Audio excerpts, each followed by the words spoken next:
Halo teman-teman, kalian pernah gak sih saat mengobrol dengan seorang tapi pesan yang kalian sampaikan kok ditangkapnya berbeda ya? Nah, itu artinya komunikasi bukan hanya soal apa yang kita katakan, tapi juga bagaimana cara kita mengatakannya. Komunikasi sendiri terbagi menjadi dua bagian loh. Yang pertama ada komunikasi verbal. Komunikasi yang menggunakan kata-kata yang biasanya itu berbentuk tulisan maupun lisan. Yang kedua ada komunikasi nonverbal. Komunikasi yang menggunakan intonasi, gestur tubuh, ekspresi wajah, bahkan postur tubuh yang menyertai ucapan. Nah, video kali ini kita akan membahas tentang komunikasi verbal secara mendalam. Yuk disimak videonya sampai akhir ya. Sebenarnya apa sih komunikasi verbal itu? Komunikasi verbal merupakan proses menyampaikan pesan melalui kata-kata. Biasanya itu terbentuk menjadi tulisan ataupun lisan. Kalau bentuknya tulisan itu contohnya seperti ada email, laporan, bahkan chat WhatsApp.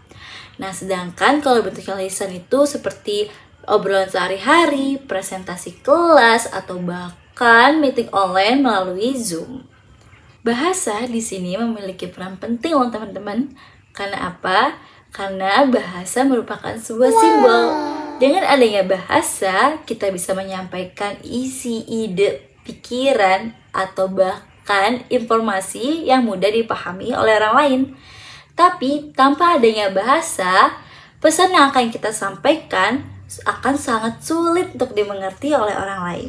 Berbicara ciri-cirinya, komunikasi verbal ini memiliki ciri khas yang berbeda dengan bentuk komunikasi lainnya loh. Yang pertama menggunakan bahasa. Pada komunikasi verbal ini terdapat tata bahasa, kosakata yang dipahami bersama. Misalnya kita menggunakan bahasa Indonesia, tentunya ada aturan SPOK. Yang kedua bisa berbentuk lisan ataupun tulisan. Contohnya seperti telepon, email, atau bahkan saat kita presentasi di kelas. Yang ketiga, terstruktur. Komunikasi verbal biasanya ini mengikuti aturan tata bahasa supaya menghindarkan dari yang namanya kesalahpahaman. Yang keempat, didukung oleh paralanguage. Walaupun komunikasi verbal ini menggunakan kata-kata, tapi intonasi, volume suara, dan kecepatan bicara ikut juga mempengaruhi apakah pesan yang kita sampaikan ini terdengar santai, marah, bercanda, ataupun kesal. Yang kelima, efektif untuk fakta. Kalau kita ingin menyampaikan sebuah angka, data, ataupun teknis, maka komunikasi verbal ini jauh lebih jelas dibandingkan hanya menggunakan ekspresi tubuh saja. Pada komunikasi verbal terdapat fungsi utama yang digunakan untuk kehidupan sehari-hari loh.